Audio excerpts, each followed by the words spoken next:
So, Unova Tour Global has come to an end, and there seems to be a lot of mixed messages as to how the event went, so I'm going to do a full overview with what's my honest experience, as well as comparing a lot of people that I've talked to about it. I was in a group of 30 to 40 people, and we had a lot of mixed differences, so I wanted to talk about it overall, and just have full transparency about what I experienced, as well as how it could be improved, as well as if the event was as bad as some people are saying. So, make sure to like, subscribe, join the Discord if you want to be added in game, and also, you can see my dog over there. She's just chilling. But let me be fully transparent. I got over 40 shinies. I got 3 hundos, and I got all the dealing and all the shiny regionals, eventually. I got the shiny Sigilyph within the last 5 minutes of the event, so I did get very lucky with that. But overall, I had a great time. I really enjoyed it. Also because it was a bit of a plus, because I'm used to horrible weather during these events, living in the UK. But I was lucky enough to have some great sun, and I just really enjoyed spending time with the community again. But that's my full transparency. There will be a slight bias, but I'm going to put that aside now, because I'm just going to quickly say how much it actually cost me, the exact number in Poker Coins, on how to get what I got. I did loads and loads of raids, which I'm going to transfer tonight for Spotlight Hour, like loads of shinies. I hatched loads of eggs. I rarely do this, but I spent £200 in Poker Coins. That's the exact number I spent. I don't want to sugarcoat it. I don't want to hide behind any of the numbers. I had £200 of Poker Coins, or $200, or whatever that's equivalent is in your currency. I believe it was 14,500 Poker Coins, times that by 2. I believe that's 20,500. I'm bad at maths, so you're gonna have to forgive me here. 29,000 Poker Coins in total. Ridiculous. A ridiculous amount of Poker Coins. Ridiculous. And that's not including the tickets that I bought. So if we add that up, I bought the Go Pass Deluxe. I bought all the bonus tickets. There was the egg ticket and the raid ticket. So overall, that's wow. Okay, that is a lot. It's like around 225, 230 pounds overall across 2 days to a week. Crazy stuff. Crazy stuff. But let's just start off by saying that this event was free. No tickets were needed to play in this event, because usually with a tour event like this, there is a global ticket where you would buy 15 and get an overall shiny boost to everything, absolutely everything.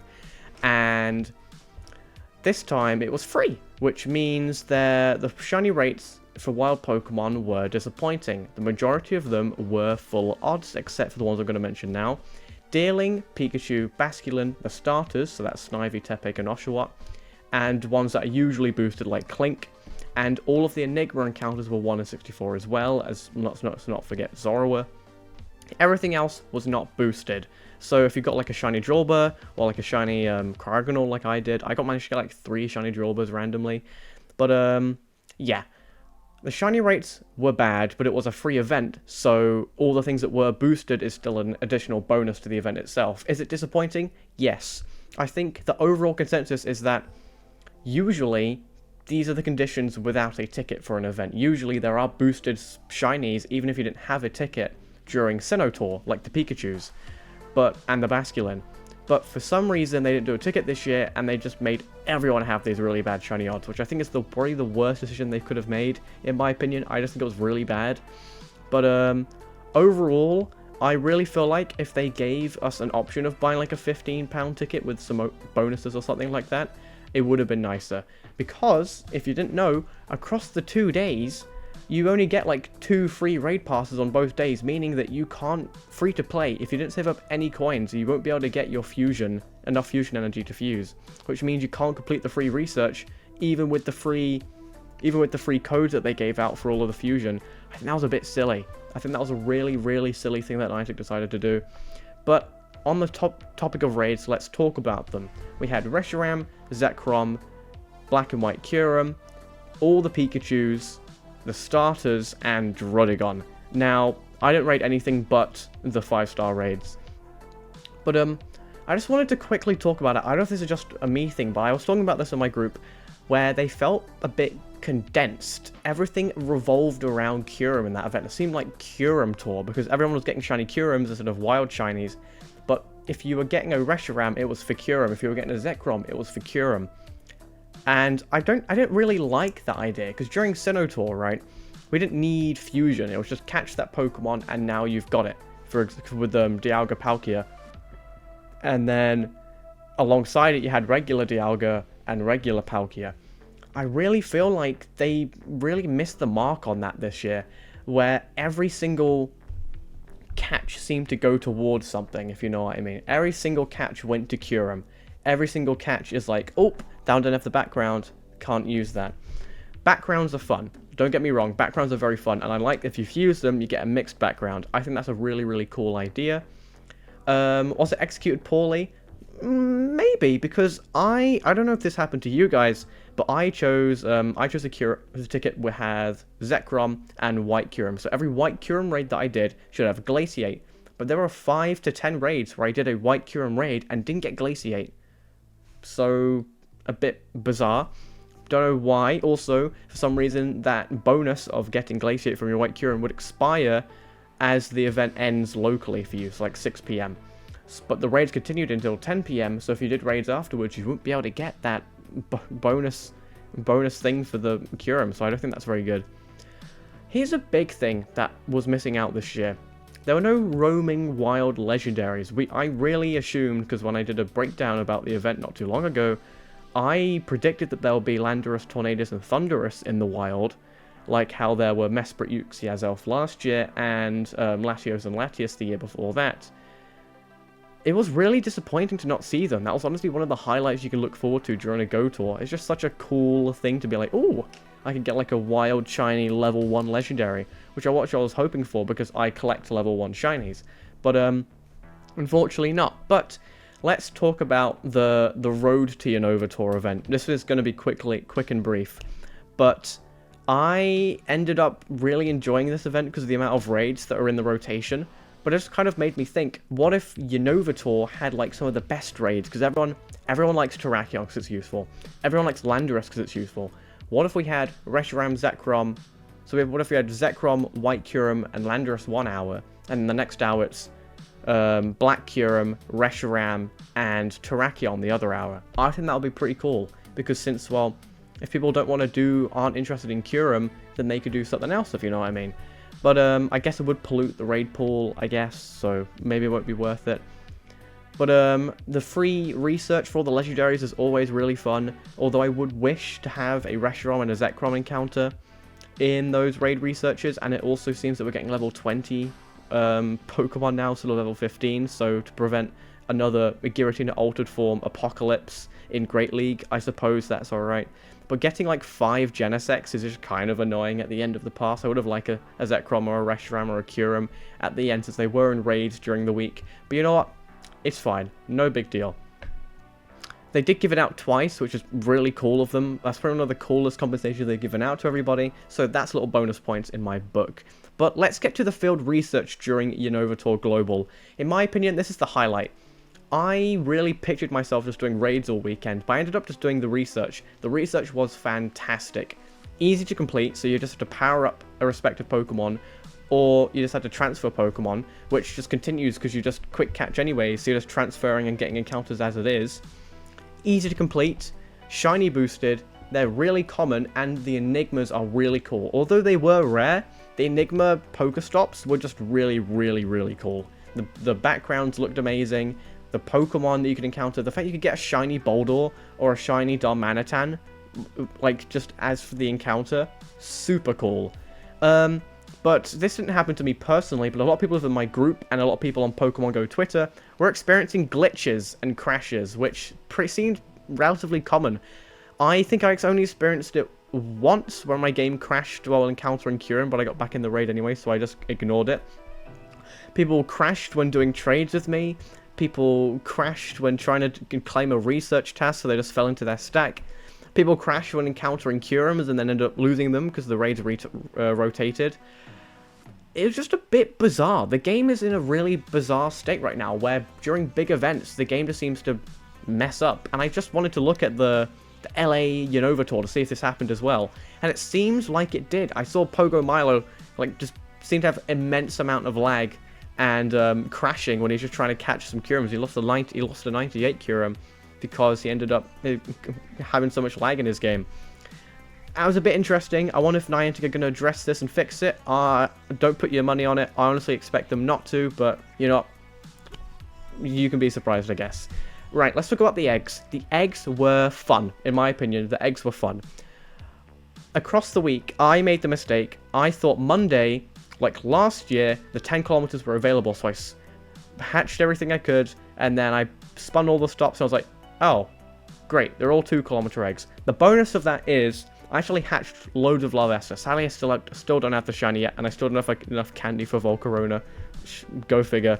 But the 2-kilometer eggs were decent if you took out Shelmet and Carablast. I don't know why they're in there. They just had a com day. I think that's a bit silly just to put them in there. It's like the equivalent of putting a Carbink in there.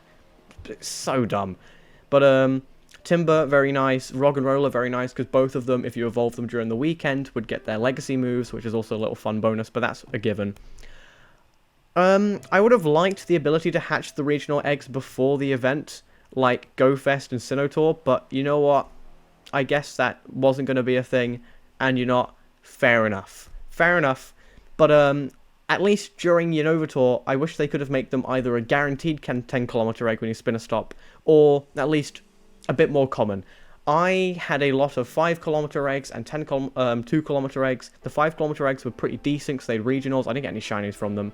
I ended up hatching 1 shiny Timber from all of the 2Ks that I hatched, and I ended up hatching a shiny Maractus and a shiny Sigilif I had to trade for Bouffalant. But overall, the eggs were fun. I wish they made the 10 kilometers more common. But as for the shiny rates in the eggs, it was really pick and mix for me. I think I hatched around, I'm going to say roughly 100, probably more. So getting 2 shinies with the 164 shiny rate still puts me below odds, but I would have liked to hatch maybe like another spare one so I could trade to someone. But you know what? I can't really complain. Sigilif was the one I wanted, so I ended up getting it. People in my group, some people didn't focus on eggs, some people don't care about eggs because they were loot boxes. So overall, it seems like a mixed bag. As for the remote raid limit, you know what? They've removed it, and honestly, I think they're coming to the point where they made Shadow Raids remotable for that Ho-Oh Raid Day, which is still probably one of the best events of the year. Probably better than Unova Tour. That was just absolutely fantastic. But I really feel like Niantic are starting to realize putting a remote raid limit is just a bit silly, and then just limiting it is just... I feel like they're just going to drop it eventually. I think they're just going to slowly adjust it. Oh my god, she's dreaming and barking in a dream. Sorry. Let's get to the Tour Pass, actually. I bought the Tour Pass so I could just see what it's like. Overall, in the Tour Pass, I got 1 Hundo, which is a Basculin, and I got 1 Shiny, which is also a Basculin. I would have loved to get a Shiny Sandile. I still don't have one of those yet. But overall, super easy to progress. I think it was very weird, though, that they decided to limit our progression across the week until Unova Tour, because there are some people in our group that bought the pass with the impression that they could do it during the week, because they're free during the week, but at the weekend they're working. So they were just kind of screwed. The Lucky Trinket is a good item. I just don't really understand applying it to a great friend or not, because there are people that I met for the first time in my group that I couldn't use a Lucky Trinket on because, well, I haven't met them for 7+ days. Now, don't get me wrong, you could just add them and then do Lucky Trinket before it expires, but I think it's just a bit inconvenient. So overall, Lucky Trinket is a cool item. I'm glad that they didn't monetize it heavily by like putting it for like 1,000 Poké Coins in the shop, because you just know you'd get like videos of like, I did 1,000 lucky trades in 24 hours, something like that. But overall, I feel like the Unova Tour wasn't bad, but it was disappointing. It was such a missed opportunity. Black and White Kyurem have such hype around them, but for people that didn't want to raid and wanted to go free to play because they advertised the event as free, it's kind of inaccessible for a lot of features that they tried to do. So if they added a ticket, for example, for 15 like they usually do, they give you extra raid passes, boosted shinies. I really feel like the event would have been better, because then you'd get enough fusion energy free to play, and you would get more shinies free to play. But locking one of the the main chase shinies behind eggs and not giving anyone like extra incubators, or I don't know, just not boosting anything except for the new stuff, which is just, it's a bit iffy. But in my opinion, I really hope that they start adding. I sound really weird when I say I want them to add tickets to the events. I want the option of a ticket at an event. If I don't want to buy a ticket, then I'll ignore the ticket. But not giving this an option and making the event worse at the cost of the player base is just a bit silly. I've seen a lot of people complain about it. Some people are more upset than others. Some people didn't get any shinies at all. Some people have quit the game because of it. I've seen some people quit the game because of the event. I hope GoFest isn't like this. I really hope GoFest, they switch things back up again. They go back to adding a ticket. They go back to boosting every wild spawn. They go back to having like a variation of legendaries and raids. Like last year we had all the Ultra Beasts and Necrozma. That was probably one of the best raid pools I've seen in my life. So cool. But overall, if I could rate the event personally, from my experience, I'd give it a 7 because I really enjoyed it. But if I'm being dead honest, I think it's a 4. Maybe even a 3.5 out of 10, just because of just what they missed out on. But make sure to like, subscribe, let me know what you thought in the description, and say bye-bye to the doggy. Bye, dog. Bye. Oh, she's a